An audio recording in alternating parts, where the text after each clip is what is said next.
என்ன விளையாட்டு இது? நீங்க என்ன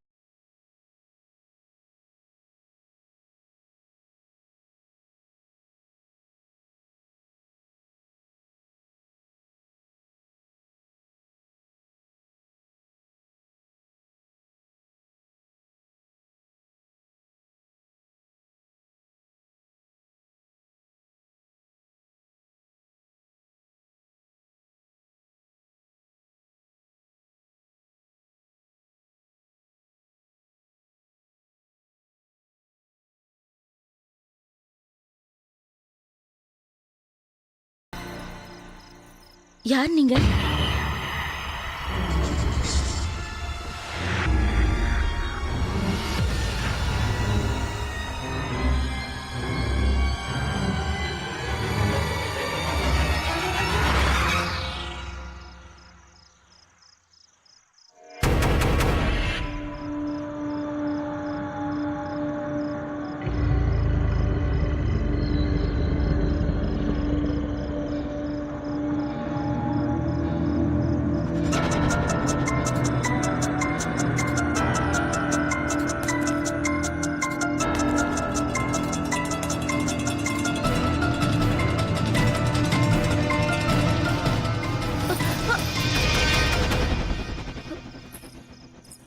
இங்க இங்க ஒரு பொண்ணை பார்த்தேன்.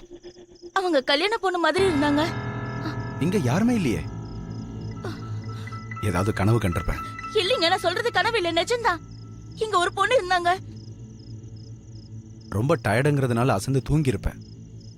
இருந்தாலும் அது நல்லதா போச்சு. ஏன்னா இனிமே நம்ம முடிச்சிட்டு இருக்கணும்ல.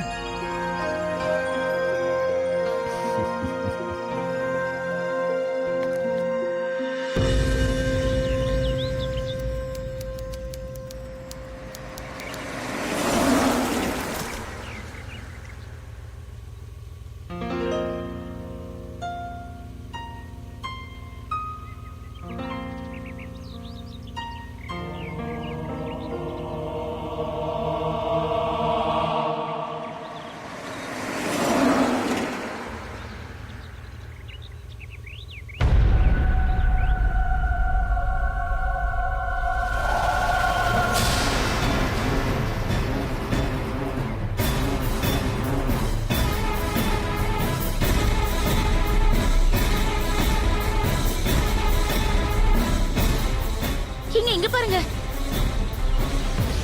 இங்க இப்பதான் அந்த பொண்ணு உட்கார்ந்துட்டு இருந்தா. யாரு? நேத்து ஒரு கல்யாண பொண்ணு மாதிரி பாத்தேன்னு சொன்னே, அவதாங்க. அவளேதாங்க. ஆனா இங்க யாருமே இல்லையே. ஆனா நான் பார்த்தேன். முழிச்சுக்கிட்டே கனவு காண ஆரம்பிச்சிட்டியா? அதெல்லாம் இல்லைங்க. இந்த கதை ராஜஸ்தான்ல வாழ்ந்துகிட்டு வந்த ஒரு ராஜ குடும்பத்துல நடந்தது. அங்க ராகினின்ற ஒரு பொண்ணோட கல்யாணம் ராஜா ராட்டோட நடந்தது. ராகினி மனசுல நிறைய கனவுகளோட கல்யாணத்தை பண்ணிக்கிட்டாங்க. தனக்கு கிடைச்ச இந்த குடும்பத்தோட நிம்மதியா ஒரு குடும்ப பெண்ணா சந்தோஷமா வாழணும்னு ஆசைப்பட்டாங்க. ஆனா அவளோட இந்த கனவுகளுக்கு எதிரா அந்த வீட்டில் இருக்கிற ஒரு அமானுஷ்ய சக்தி செயல்பட போகுதுன்னு அவங்களுக்கு தெரியல.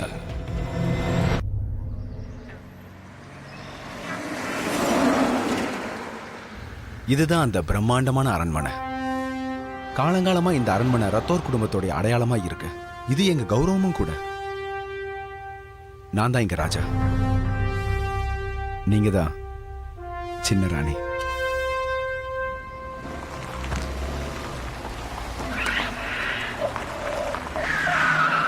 என்னோட பாட்டி அவங்களுடைய புது வாழ்க்கையை ஆரம்பிக்க இருந்தாங்க.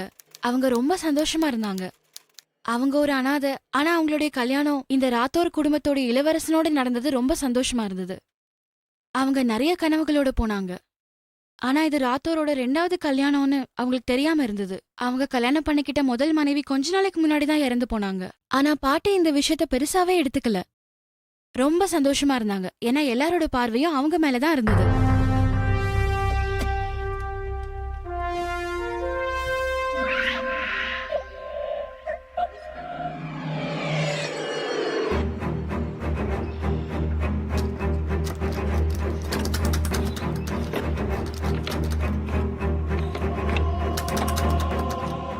என்ன, உனக்கு வண்டியில இருந்து இறங்க கூட தெரியாதா? பரவாயில்ல, நான் உனக்கு சொல்லித்தரேன்.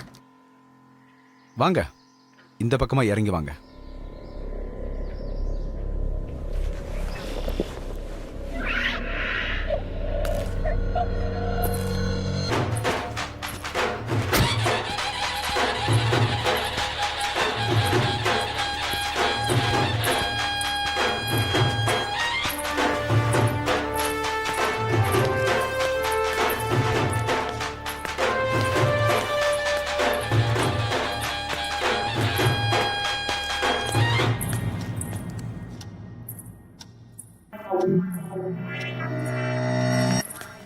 உங்களை பார்த்ததுல ரொம்ப சந்தோஷம்.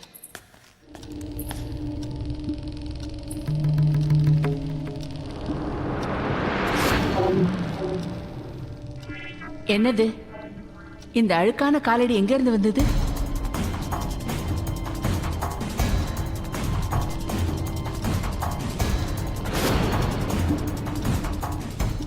வரும்போதே இப்படியா? இந்த அழுக்க சுத்தப்படுத்துங்க, சீக்கிரம் வாங்க.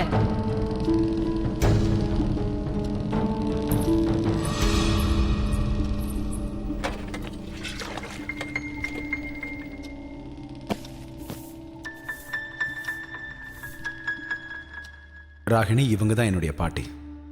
இவங்க தான் அரண்மனையை பார்த்துக்கிறாங்க. பயப்படாத, நீ இவ்வளோ பெரிய அரண்மனையை கனவுல கூட பார்த்துருக்க மாட்ட. நான் என்ன யோசிச்சுட்டு இருந்தேன்னா, கிரகப்பிரவேசம் பண்ணணும்ல. கிரகப்பிரவேசம் எல்லாம் நல்லா நடக்கும். இப்பதானே இந்த வீட்டுக்குள்ள நீ அடி எடுத்து வச்சிருக்க. இந்த அரண்மனையோடைய விதிமுறைகள் எல்லாம் பாட்டி உனக்கு சொல்லி கொடுப்பாங்க. அவங்க எப்படி சொல்றாங்களோ அப்படி நடந்துக்கோங்க. நீங்க கவலையப்படாதீங்க இளவரசே. இவங்கள நான் நல்லபடியா பாத்துக்கிறேன். சரி, அப்ப நான் கிளம்புறேன்.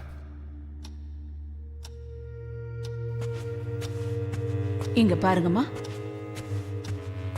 இத நீங்க உங்க வீடா நினைச்சுக்கோங்க. ஆனா இந்த அரண்மனைக்குன்னு சில விதிமுறைகள் இருக்கு. அதை கடைபிடிக்க வேண்டியது ரொம்ப முக்கியம். வாங்க, நீங்க தங்க போற அறைய நான் காட்டுறேன்.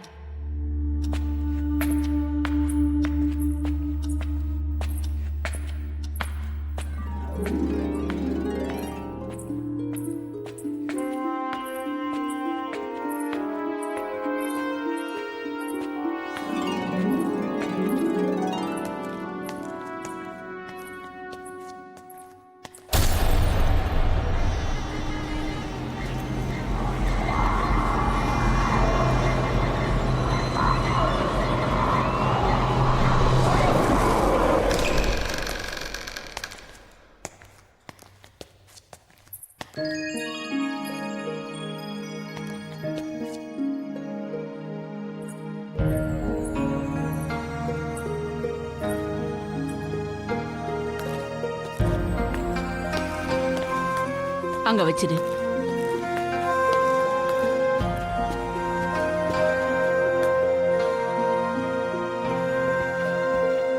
வா.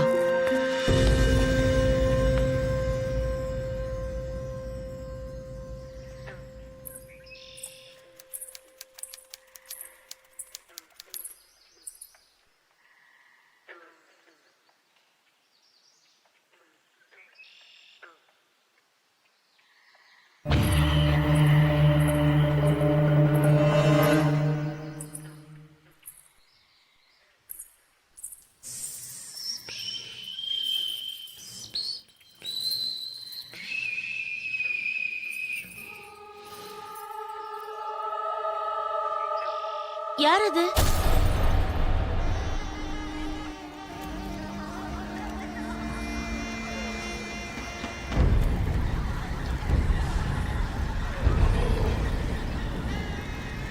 யார் நீங்க? இங்க பாருங்க, நான் தான் ராகினி. இந்த வீட்டு புது மருமக, இந்த அரண்மனையோட சின்ன ராணி.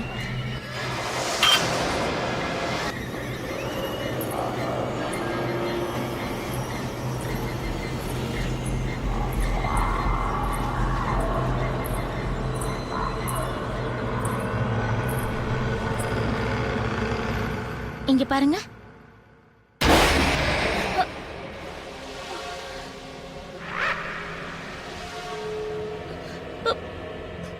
உன்னோட எல்லையை நீ கடக்காம இருக்கிறது தான் உனக்கு நல்லதுன்றத நீ புரிஞ்சுக்கோ. ஒரு தாசினா தாசி மாதிரி இருக்கணும். பட்டத்து ராணி ஆகணும்னு முயற்சி பண்ணாத. ஏன்னா இங்க பட்டத்து ராணி நான் தான். என்னையா தாசின்ற? நான் என்ன சொல்றேனோ அதை மட்டும் கேளு. அதுதான் உனக்கு எப்பவுமே நல்லது. என் சொல்ல மீறி நடக்கணும்னு முயற்சி பண்ணாத. அப்படி நடந்த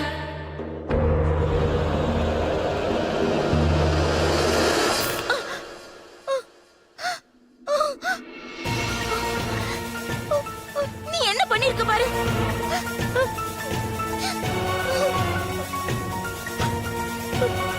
இங்க யாராவது இருக்கீங்களா? பாட்டிமா, என்னாச்சுமா? என்னம்மா? பாட்டி. என்னாச்சு? பாட்டி இங்க பா-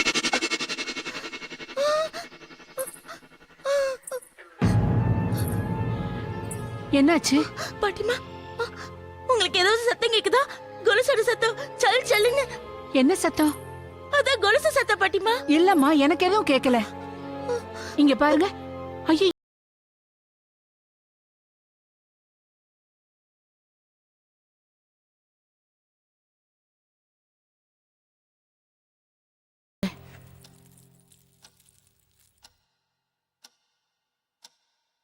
ஆமா, இந்த காயம் எப்படி வந்துச்சு?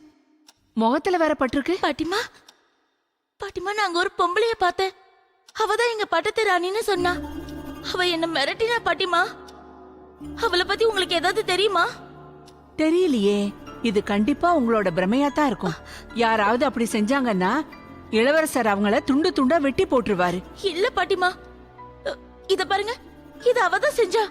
இல்லம்மா, நீங்க சொல்ற மாதிரி நடக்க வாய்ப்பே இல்ல.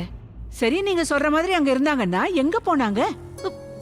அதான் தெரியலையே. சரி சரி, நீங்க ரொம்ப களைச்சு போயிருக்கீங்க. கொஞ்ச நேரம் ஓய்வு எடுத்துக்கோங்க. வாங்க, எழுந்துருங்க. பாட்டிமா, அவருடைய பொருட்கள்லாம் எங்க இருக்கு? அவர் எப்ப வருவாரு? இளவரசர் இங்கெல்லாம் வரமாட்டாரு. அவரோட அறை வேற. அவரோட அறைக்குள்ள போறதுக்கு உங்களுக்கும் அனுமதி கிடையாது. அவருக்கே எப்போவாது உங்களை பார்க்கணும்னு தோணுச்சுன்னா அவர் உங்களை இங்க வந்து பாப்பாரு. நீங்க என்ன சொல்றீங்க பாட்டிமா? அவர் என்னுடைய கணவராச்சே. இத பாருங்க, இந்த அரண்மனையோட விதிமுறைகளும் கலாச்சாரமும் இப்படித்தான் இருக்கும். இந்த விதிமுறைப்படி பார்த்தா நீங்க உங்க தாலியை கூட போட்டுக்க கூடாது. இந்த மங்களமான சின்னத்தை எல்லாம் பட்டத்து ராணி மட்டும்தான் போட்டுக்க அனுமதி இருக்கு. அவங்க மட்டும்தான் போட்டுக்க முடியும். அதனால இதை நீங்க கழட்டிடுங்க. இல்ல இல்ல, நான் இத கழட்ட மாட்டேன். இது என்ன விதிமுறை? இந்த விதிமுறைகள்லாம் இந்த அரண்மனையோடது. அது மட்டும் இல்லாம இளவரசரோட விருப்பமும் அதுதான். சரி, நான் இத கழட்டி வச்சிடுறேன். ஆனா உங்ககிட்ட கொடுக்க மாட்டேன்.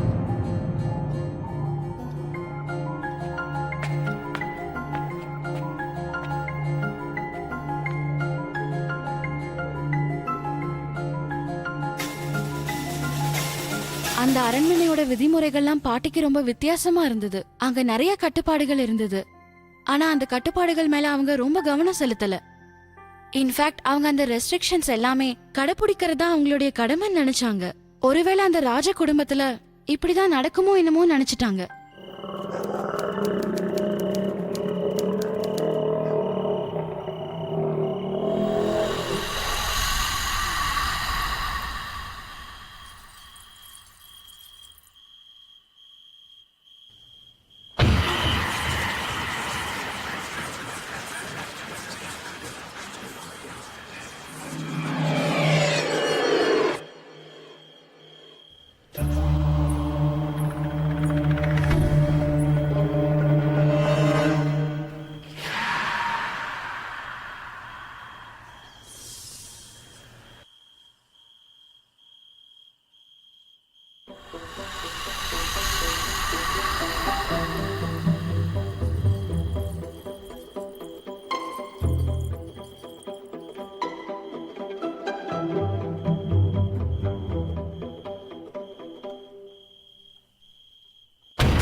இங்க கொஞ்சம் வாங்களே. உன்னை இந்த மாதிரி மங்களகரமா இருக்க கூடாதுன்னு சொன்னேனா இல்லையா? நான் சொன்ன இந்த சின்ன விஷயம் கூட உனக்கு புரியல.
பொறுமையா செய்ய, இல்லனா அது உடைஞ்சிரும். பாட்டிமா, பாட்டிமா, அவ மறுபடியும் வந்தா. என்னோட ரூமுக்கு வந்தா. அவளேதான். அவதான் பட்டத்து ராணின்னு சொல்றா. அவ என் தாலிய கூட அறுத்துட்டா பாட்டிமா. இந்த மாதிரி நடக்கிறதுக்கு வாய்ப்பே இல்ல, சாத்தியமே இல்ல. நீங்க ஏன் புரிஞ்சுக்க மாட்டேங்கிறீங்க பாட்டிமா? ஏன்னா என்னோட அனுமதி இல்லாம யாருமே உங்க அறைக்கு வர முடியாது. நீங்க முதல்ல என் ரூமுக்கு வாங்க. அங்க வந்து பார்த்தா உங்களுக்கு எல்லாமே புரியும் சரி சரி பாட்டிமா. வாங்க, ஒழுங்கா சுத்தம் பண்ணு. வாங்க வந்து காட்டுங்க. பாட்டிமா, பாட்டிமா இங்க. உங்களோட தாலிய அறுத்துட்டான்னு சொன்னீங்களே, எங்க போச்சு?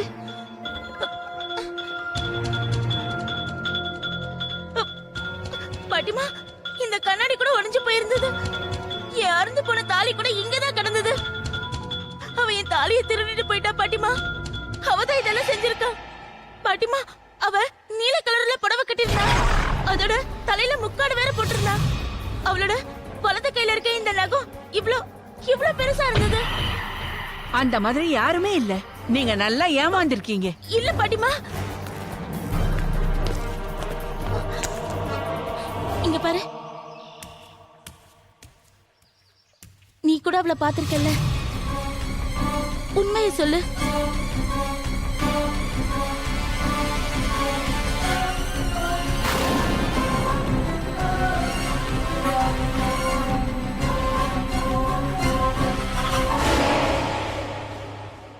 இங்க பாருங்கம்மா, இவங்களையா நீங்க பாத்தீங்க?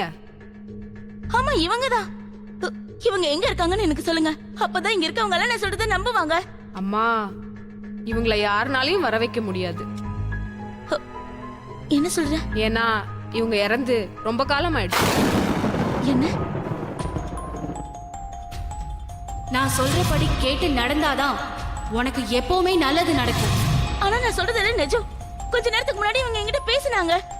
இவங்க உயிரோட தான் இருக்காங்க. நான் இவங்கள பாத்திருக்கேன். இங்கதான் எங்கேயோ இருக்காங்க. இந்த அரண்மனையில தான் இருக்காங்க. நீங்க எல்லாரும் சேர்ந்து என்ன ஏமாத்த முயற்சி பண்றீங்க. நான் இவங்கள தேடி கண்டுபிடிச்சு உண்மையை உங்க எல்லாருக்கும் புரிய வைப்பேன்.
பாட்டிமா, நீங்களா? நான் சொன்னதை நீங்க மறந்துட்டீங்களா? இளவரசர் உங்களை தேடி உங்க அறைக்கே வருவாரு. நீங்க அவர் பின்னாடி போகவே கூடாது. இது அவர் தங்குற அறை. இதுக்குள்ள நீங்க போக கூடாது. உங்களுக்காக அவர் அவரோட பழக்க வழக்கங்களை மாத்திக்க மாட்டாரு. அவருக்கு உங்களை பார்க்கணும்னு விருப்பம் இருக்கும்போது அவரே வருவாரு. வாங்க, நான் உங்க கூடவே வந்து உங்க அறையில விட்டுட்டு போறேன்.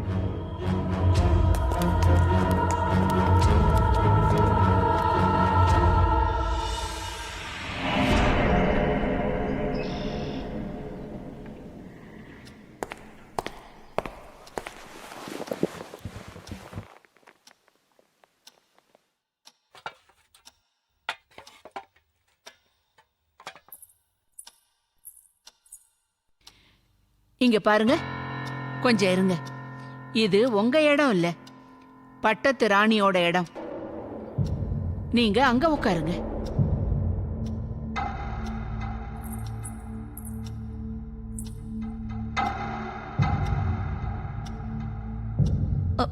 உங்ககிட்ட ஒரு வேண்டுகோள். சொல்லுங்க. நான் இங்க உள்ள விதிமுறைகள் எல்லாம் கடைபிடிக்க தயாரா இருக்கேன். அவங்க என்னெல்லாம் சொல்றாங்களோ நான் அதே மாதிரி செய்யறேன். ஆனா எங்களுக்குன்னு சில பழக்கங்கள் இருக்கு. அதாவது மனைவி முதல்ல கணவருக்கு ஸ்வீட் செஞ்சு கொடுப்பாங்க. என் குடும்பத்துல வேற யாரும் இல்லைன்றதுனால நான் என்ன சொல்ல வரேன்னா, நீங்க அனுமதி கொடுத்தீங்கன்னா. இதுதான் விஷயமா? தாராளமா செய்யுங்க. நான் காத்துட்டு இருக்கேன். நீங்க போய் செஞ்சுட்டு வாங்க. கொஞ்சம் ருசியா செய்யுங்க. இங்க இருக்கிற எல்லாத்த விடவும் அது ரொம்பவும் ருசியா இருக்கணும். கண்டிப்பா, நிச்சயமா நீங்க ருசிச்சு சாப்பிடுற மாதிரி நான் செஞ்சு கொடுப்பேங்க.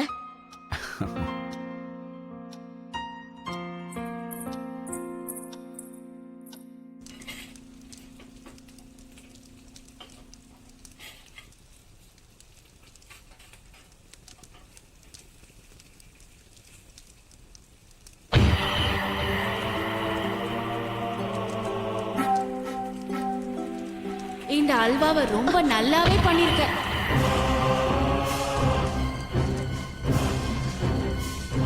ஆனா ரொம்ப பாவம், இவ்ளோ கஷ்டப்பட்டு செஞ்சதெல்லாம் வீணா போகுது. ஏன்னா இந்த அடுப்படி கூட என்னோடது. அதனால என்னோட அனுமதி இல்லாம இங்க இருந்து தண்ணி கூட எடுத்துட்டு போக கூடாது. நான் தான் சொன்னேன்ல, நீங்க உயிரோட இருக்கணும்னு நினைச்சேனா நான் எப்படி சொல்றேனோ அப்படி நடந்துக்கிட்டாதான் முடியும். ஆனா நான் சொன்னதை நீ கேட்கவே இல்லை. இப்ப அதோட விளைவு என்ன ஆகுதுன்னு மட்டும் பாரு.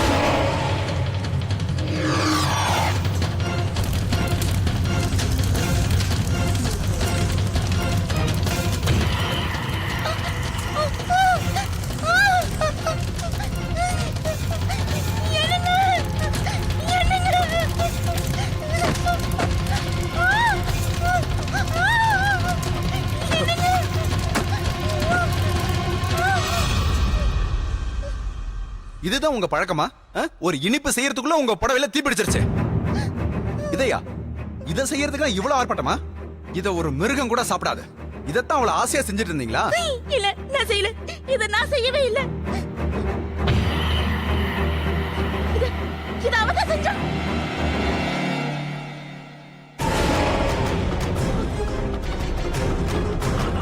யாரு? அங்க யாருமே இல்லையே. அவ அவ அவ அங்கதான் இருந்தா. யார சொல்ற? நான் தான் சொன்னேன், நீங்க அவதான். அவ அங்கதான் இருந்தா. உங்களுக்கு என்னாச்சு? உங்க மனநல சரியில்லைன்னு நான் நினைக்கிறேன்.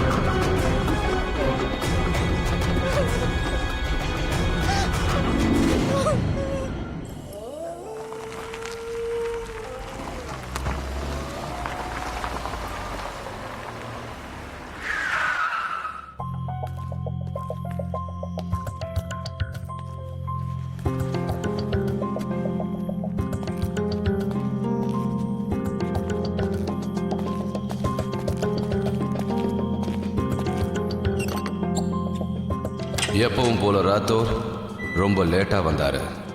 ஆனா ராகினியோட ரூமுக்கு போகாம அவரோட ரூமுக்கு போய் தூங்குறாரு.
யாரு?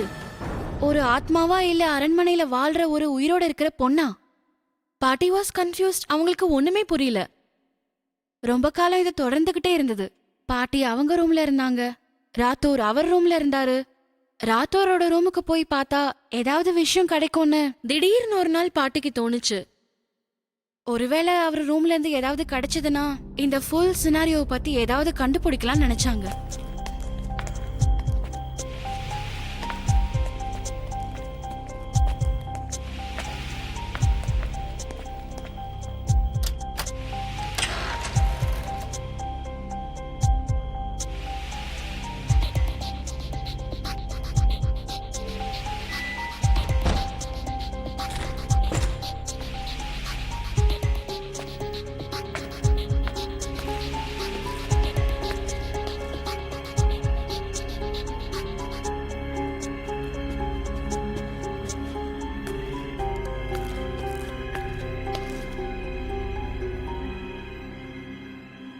உங்களுக்கு என்னுடைய மனமார்ந்த பிறந்தநாள் வாழ்த்துக்கள் பட்டது.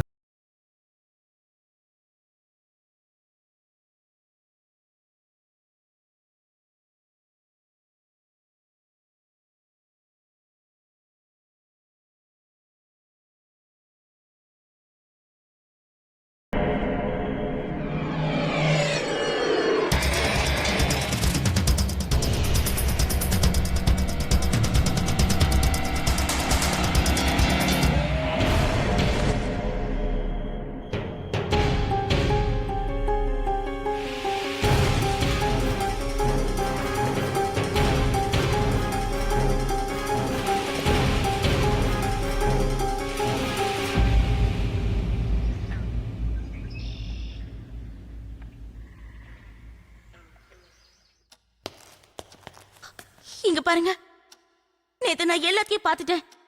என்ன பாத்தீங்க? நேத்து நான் நீங்க பிறந்த நாள் கொண்டாடினதை பார்த்தேன். சுகன்யா இன்னும் உயிரோட இருக்காங்கன்னு எனக்கு தெரியும். நீங்க எதை பத்தி பேசுறீங்க? சுகன்யா இந்த உலகத்துல இல்ல. அவங்க செத்துட்டாங்கன்னு ஏன் நீங்க எல்லாம் என்கிட்ட போய் சொல்றீங்கன்னு எனக்கு தெரியல. ஆனா இப்ப எனக்கு எல்லாம் தெரிஞ்சிருச்சு. இனிமே நான் அமைதியா இருக்க மாட்டேன். அந்த சுகன்யா தான் உங்க கூட இருக்காங்கல்ல, அப்புறம் எதுக்காக என்ன கல்யாணம் பண்ணி கூட்டிட்டு வந்தீங்க? அதனாலதான் அவங்க எம்எல்ஏ இவ்வளவு கோவமா இருக்காங்க. ஏன்னா உங்களுக்கு இன்னொரு மனைவியா நான் இங்க வந்திருக்கேன்ல, அதுவும் ரெண்டாவதா வந்திருக்கேன்ல. அதான் ராகினி, உங்களுக்கு பைத்தியம் பிடிச்சிருக்குன்னு நினைக்கிறேன். இந்த 4 செவத்துக்குள்ள இருக்கும்போது உங்களுக்கு அப்படி என்னதான் தெரியும்னு எனக்கு தெரியல. உங்க உடம்புக்கு ஒண்ணு இல்லையே. பாட்டிமா உங்க கண்ணுக்கு வித்தியாசமானதெல்லாம் தெரியுதுன்னு சொல்றாங்க. வித்தியாசமானதா?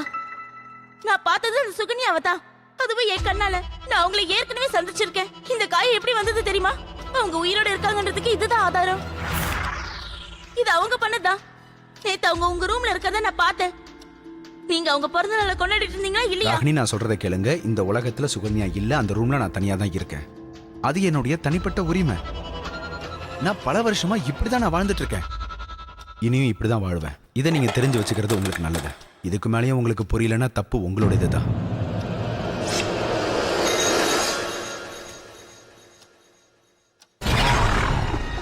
அங்க பாருங்க, அங்க பாருங்க, அவங்க நிக்கிறாங்க. அங்கதான் அவங்க அங்கதான் இருந்தாங்க. நீங்க சொல்றதெல்லாம் பொறுமையா கேட்டுட்டு இருக்கிறதுக்கு எனக்கு கொஞ்சம் கூட நேரமே இல்ல. எனக்கு என்னமோ ஒரு அனாதையை கல்யாணம் பண்ணிக்கிட்டது பெரிய தப்புன்னு தோணுது. அவ மேல ஒரு கண்ணு இருக்கட்டும். கொஞ்சம் அதிகமா போனா நான் சுட்டுடுங்க. அவங்க வாழ்க்கை ரொம்ப ஆபத்தான நிலைமையில இருக்குன்னு அவங்க உணர ஆரம்பிச்சாங்க. அவங்களுக்கு இதெல்லாம் ஏன் நடக்குது, எதுக்கு நடக்குதுன்னு புரியவே இல்ல. எது நடந்தாலும் அதுக்கு பின்னாடி சுகன்யா இருக்கிறத அவங்க உணர்ந்தாங்க. ஆனா அவங்க உயிரோட இருக்காங்களா செத்துட்டாங்களான்னு தெரியாது. அந்த நேரத்துல தான் அவங்க என்னதான் நடந்திருக்கும்னு தெரிஞ்சுக்கிறதுக்காக முயற்சி செஞ்சாங்க. சுகன்யாவோட கதையை தெரிஞ்சுக்க முயற்சி பண்ணாங்க. அம்மா, நாங்க இங்க புதுசுமா. பட்டத்து ராணி இறந்ததுக்கு அப்புறமா தான் நாங்க இந்த அரண்மனைக்கு வேலைக்கு வந்தோம். முதல்ல யாரெல்லாம் வேலை செஞ்சுட்டு இருந்தாங்களோ அவங்க எல்லாரையும் மாத்திட்டாங்கம்மா. பாட்டிமா மட்டும்தான் இருக்காங்க. அவங்களோட இறுதிச் சடங்கு எங்க பண்ணாங்கன்னு தெரியுமா? அது எப்பவும் ஒரே இடத்துல தான் நடந்துட்டு இருக்குமா. அதை விட்டா வேற இடமே இல்லம்மா. இத பாருமா, நான் இங்க ரொம்ப காலமா வேலை செய்யறேன். பட்டத்து ராணியை எரிச்சதோ இல்ல அவங்க இறுதி சடங்கோ இங்க நடக்கவே இல்லை. எனக்கு தெரிஞ்ச வரைக்கும் எந்த பண்டிதரும் இங்க இறுதி சடங்கு செய்யவே இல்லை. பட்டத்து ராணி தான் எங்களுக்கு சம்பளம் தர முதலாளியோட மனைவி. இதை மட்டும் நாங்க என்னைக்குமே மறக்கல. அப்படின்னா என் சந்தேகம் சரியா போச்சு. ரொம்ப நன்றி பண்டிதரே. என்னோட இன்னொரு கேள்விக்கு பதில் சொல்லுங்க. அப்படி இறுதி சடங்கு பண்ணலைன்னா என்ன ஆகும்? விதிமுறைப்படி பார்த்தா இறந்து போன உடலுக்கு இறுதி சடங்கு செய்யலன்னா அப்போ அந்த உடல்ல இருந்து வெளியில வந்த ஆத்மா இந்த உலகத்தை விட்டு எங்கேயுமே போகாம இங்கேயே சுத்திக்கிட்டு இருக்குன்னு சொல்லுவாங்க. சுகன்யாவோட கதையை கேட்டோடனே பாட்டி ரொம்ப குழப்பத்துல இருந்தாங்க. அவங்க இறந்துட்டாங்களா இல்ல உயிரோட இருக்காங்களாங்கறதான் குழப்பம். அவங்க ரூம்குள்ள போனாதான் அவங்க குழப்பத்துக்கெல்லாம் விட கிடைக்கும்னு அவங்க ரொம்ப தெளிவா இருந்தாங்க. அதனால ஒரு நாள் ராத்திரி பாட்டி ராத்தோரோட அவங்க ரூம்ல தூங்கிட்டு இருக்கும்போது பாட்டி திருட்டுத்தனமா அவங்க ரூம் சாவியோட அளவை எடுத்துக்கிட்டாங்க. ஏன்னா அதை வச்சு இன்னொரு சாவி செய்யலான்னு முடிவு பண்ணாங்க.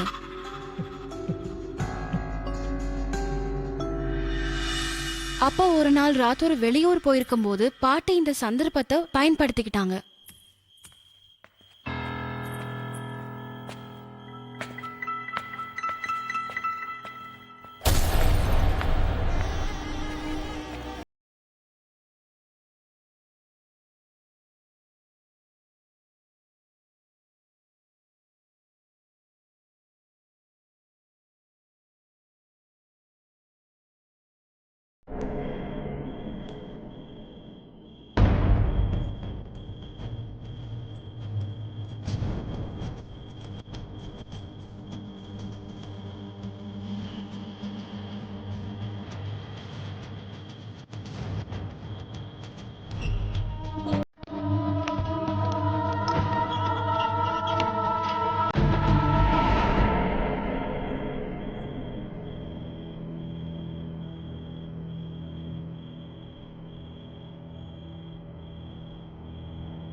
ராகினி, உனக்கு எவ்வளவு தைரியம் இருக்கணும்? எங்க 2 பேர் ரூம்குள்ள அனுமதி இல்லாம நீ எப்படி அடி எடுத்து வச்ச? போதும், நீ தப்பு பண்ணிட்ட. இதான் நீ செய்யற கடைசி தப்பு. இதெல்லாம் நல்லதில்ல. நீங்க இறந்து போயிட்டீங்க. இந்த தாலி இனிமே என்னோடது. ராத்தோர் இனிமே என்னோட கணவர். நீங்க இங்க இருந்து போயே ஆகணும். நானும் இங்க இருந்து போக மாட்டேன். ராத்தோரும் என்னை இங்க இருந்து அனுப்ப மாட்டாரு. சாவு கூட எங்களை பிரிக்க முடியாது. அப்படி இருக்கும்போது எங்களை வேற யார் பிரிக்க முடியும்? நீயா? உன்னால முடியும்னு நீ கனவு கண்டுட்டு இருக்கியா?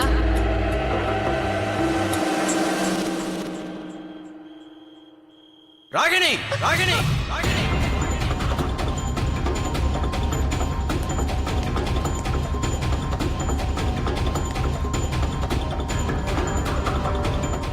இங்க என்ன பண்ணிட்டு இருக்க?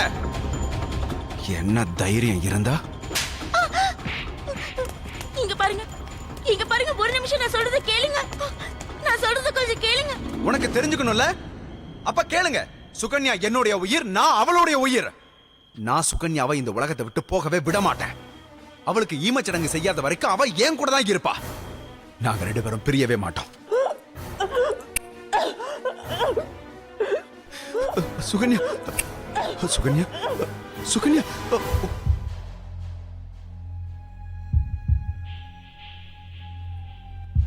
சுகன்யா,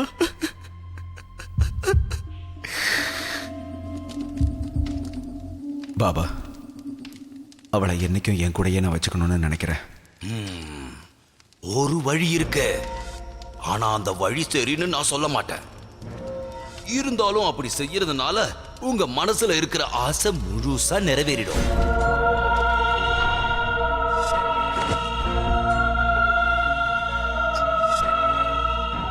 நான் சுகன்யாவுடைய இறுதி சடங்கு செய்யவே மாட்டேன். எனக்கு யாருடைய உதவியும் தேவையில்லை. என்ன தனியா விட்டுடுங்க.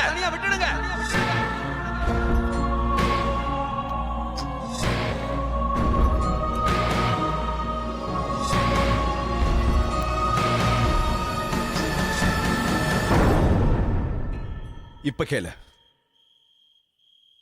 நான் ஏன் உன்னை கல்யாணம் பண்ணிக்கிட்டேன்னு கேளு. ஏன்னா எனக்கு ஒரு குழந்தை தேவைப்பட்டுச்சு. ஏன்னா என் குழந்தை இந்த வம்சத்தை வளர்க்கணும், என் சொத்துக்களை பராமரிக்கணும்.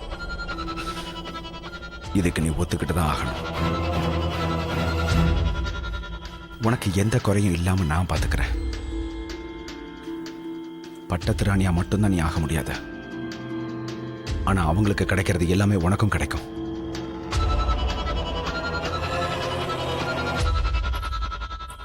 நான் உங்க மனைவிங்க. நமக்கு கல்யாணம் நடந்துருச்சு. நான் சொல்றத தயவு செஞ்சு புரிஞ்சுக்கோங்க. சுகன்யா இந்த உலகத்துல இல்ல, அவங்க இறந்து போயிட்டாங்க. நான் சொல்றத தயவு செஞ்சு கேளுங்க. நீங்களும் அவங்க கூட சேர்ந்து சாகிறதை என்னால பார்க்கவே முடியாது. அவளுக்கு தயவு செஞ்சு இறுதி சடங்கு பண்ணுங்க. அவங்களுக்கு முக்தி கொடுங்க. அவங்க ஆத்மா அப்பதான் சாந்தி அடையும். அந்த முக்தியை நான் உனக்கு தரேன். இங்க பாருங்க, நான் சொல்றத கேளுங்க. தயவு செஞ்சு நான் சொல்றத கேளுங்க. என்ன விட்டுடுங்க. தயவு செஞ்சு என்ன விட்டுடுங்க. என்ன இளவரசி, விட்டுடுங்க. என்ன பண்றீங்க? நான் சொல்றத நில்லுங்க. கேளுங்க. சொன்னா கேளுங்க. தயவு செஞ்சு என்ன விட்டுடுங்க. நான் சொல்றத கேளுங்க. நான் சொல்றத இளவரசி. கேளுங்க. இளவரசி, என்ன விடுங்க. எங்க ஓடுற? இல்ல இல்ல.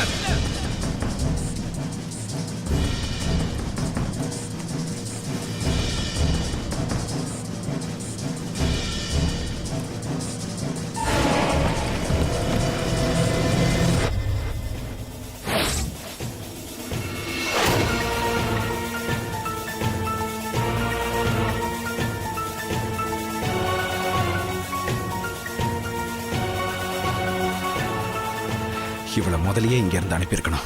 இங்க பாருங்க, அவங்கள விட்டுருங்க. நான் அவங்க கிட்ட பேசி புரிய வைக்கிறேன். தயவு செஞ்சு அவளை கொல்ல வேண்டாம் இளவரசி. பாட்டிமா, நீங்க தயவு செஞ்சு என் விஷயத்துல தலையிடாதீங்க. இங்க இருந்து போங்க. என்ன இருந்தாலும் நீங்க வெறும் வேலைக்காரி தான். என் விஷயத்துல தலையிட்டா அப்புறம் உங்களுக்கும் இதே கதிதான்.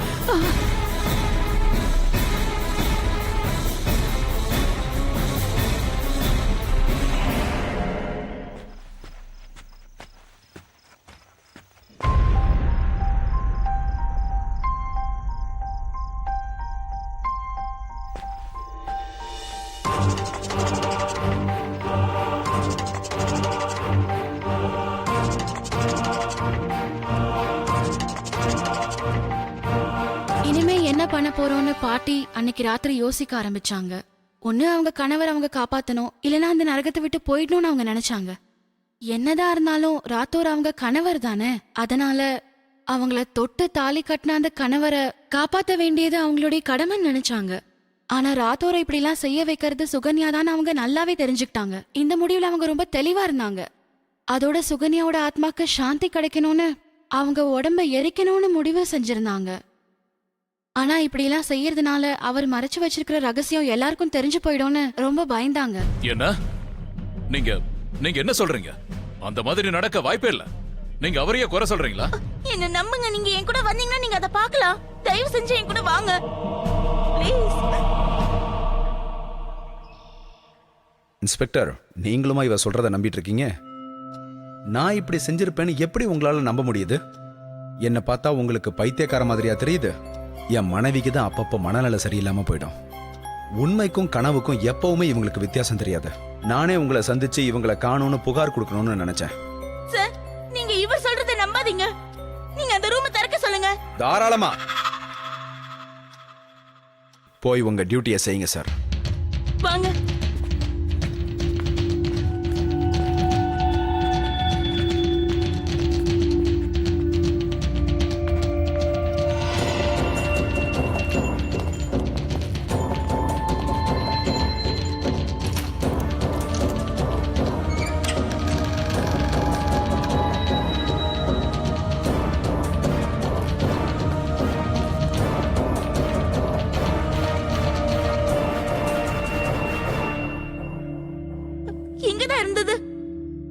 இப்ப நீங்களே பாத்தீங்கல்ல, இப்பவாவது புரியுதா? ஒரு பைத்தியக்காரி சொல்றத நம்பி வந்திருக்கீங்க. நீங்க சொல்லுங்க பாட்டிமா, நான் சொல்றது சரிதானே? ஆ இவர் சொல்றது உண்மை.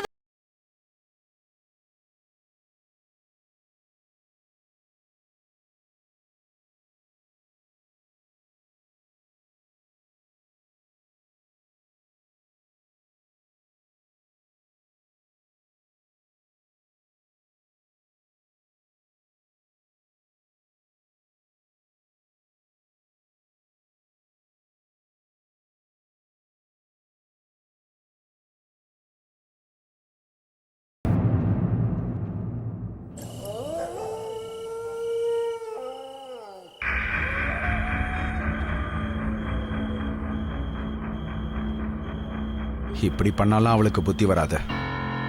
இவள நாளைக்கு போய் பைத்தியக்கார ஆஸ்பத்திரியில சேர்க்க போறேன். ராத்தோரோட துப்பாக்கி குறியில இருந்து வேணா நீ தப்பிச்சிருக்கலாம். ஆனா இப்போ உனக்கு என்ன நடக்க போகுதுன்னு பாக்குறியா?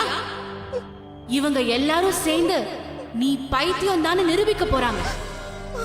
நீ எல்லாத்தையுமே கெடுத்துட்ட. அதுவும் இந்த தாலிக்காகவா இப்படி செஞ்ச? நம்ம எல்லாரும் ஒன்னா சந்தோஷமா இருந்திருக்கலாம். ஆனா இப்போ எல்லாம் காலம் கடந்து போயிடுச்சு. அவங்க மறுநாள் பாட்டிய பைத்தியக்கார ஹாஸ்பிட்டல்ல சேர்க்கணும்னு முடிவு செஞ்சாங்க. அதனால என்ன பண்ணாலும் அன்னைக்கு ராத்திரியே பண்ணணும்னு பாட்டி முடிவு பண்ணாங்க. அவங்க அந்த பிணத்தை எங்கேயாவது கண்டிப்பா ஒளிச்சு வச்சிருப்பாங்க. ஆனா அந்த இடம் எங்க இருக்கு? ஆனா அந்த அரண்மனையிலேயே ஒரே ஒரு இடத்துல தான் அந்த பிணத்தை பாதுகாப்பா பத்திரமா ஒளிச்சு வைக்க முடியும். அதுதான் அரண்மனைக்கு அடிவாரத்துல இருக்கிற ரூம். பாட்டி செய்ய போற இந்த வேலையினால அவங்க உயிருக்கே ஆபத்து வரலான்னு அவங்களுக்கு நல்லா தெரிஞ்சிருந்தது. அவங்க உயிரை போக வாய்ப்பு இருக்கு. ஆனா அவங்களுக்கு எந்த வழியும் தெரியல.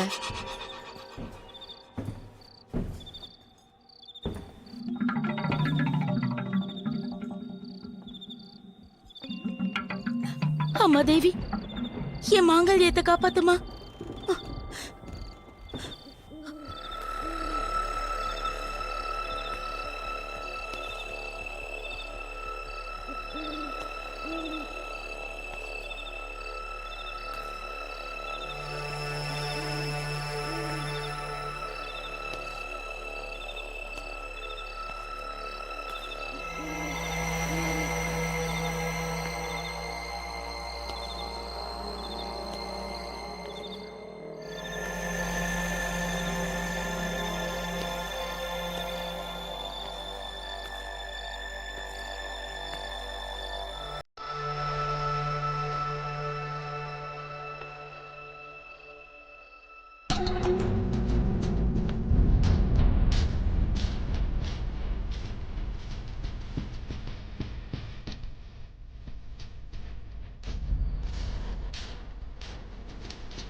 தேவி, காப்பாத்துமா, காப்பாத்துமா.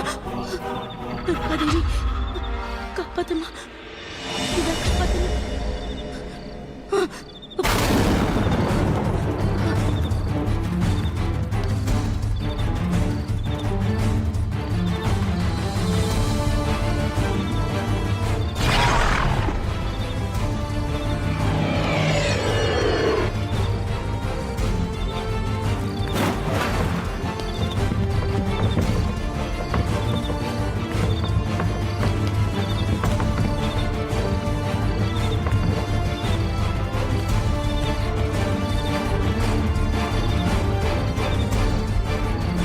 ராகினி ராகினி ராகினி.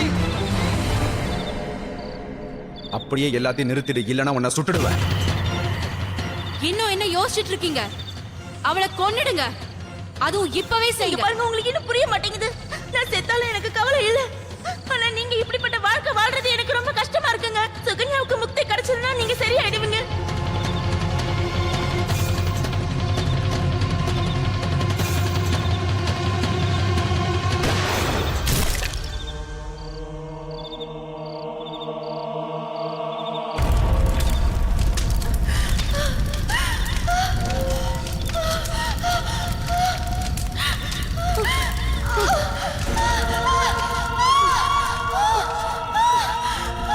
ஏதாவது பண்ணுங்க. நீங்களும் என் கூடவே எரிச்சிடுங்க. நீங்க இல்லாம என்னால இருக்க முடியாது. நீங்க என் கூட விழுந்து எரிச்சிடுங்க.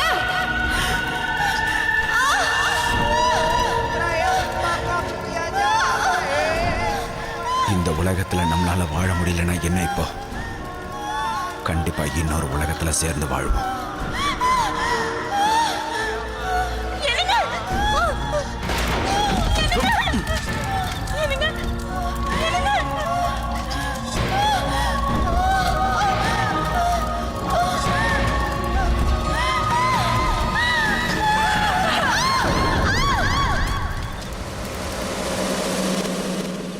என்னங்க? என்னங்க, எழுந்திருங்க. இங்க பாருங்க, இங்க பாருங்க.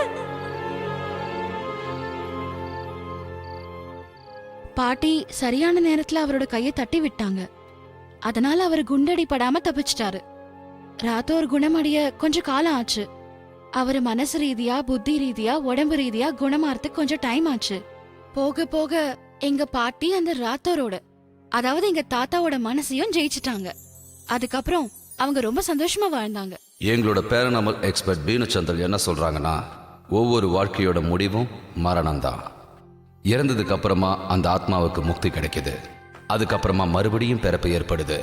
ஆனா சில நேரங்கள்ல ஒருத்தரோட காதல் பந்தம் வலிமையா இருக்கும்போது ஆத்மா இந்த உலகத்தை விட்டு போகிறதுக்கு மறுத்துடுது. அதோட அது யாரை காதலிக்குதோ அவங்க கூடவே வாழ ஆரம்பிக்கும். எல்லாருக்கும் பரிச்சயமான ஒரு கேஸ் தான் கால் டிரான்ஸ்லரோடது. அவர் இறந்தவங்களோட சரீரத்தை வச்சு அந்த ஆத்மாவை சாந்தப்படுத்த நினைப்பாங்க. அதுக்கப்புறம் அந்த சரீரத்தை எரிச்சு அந்த ஆத்மாவை சிறப்படுத்திடுவாங்க. இந்த உலகத்தில் வாழும்போது தீராத ஆசைகள் கொண்ட ஒரு உயிர் இறந்த பின்பு அந்த ஆத்மா உடலில் இருந்து விடுதலை பெற்று தன் ஆசைகளை தீர்த்து கொள்வதற்கு எதை வேண்டுமானாலும் செய்ய தயாராக இருக்கும்.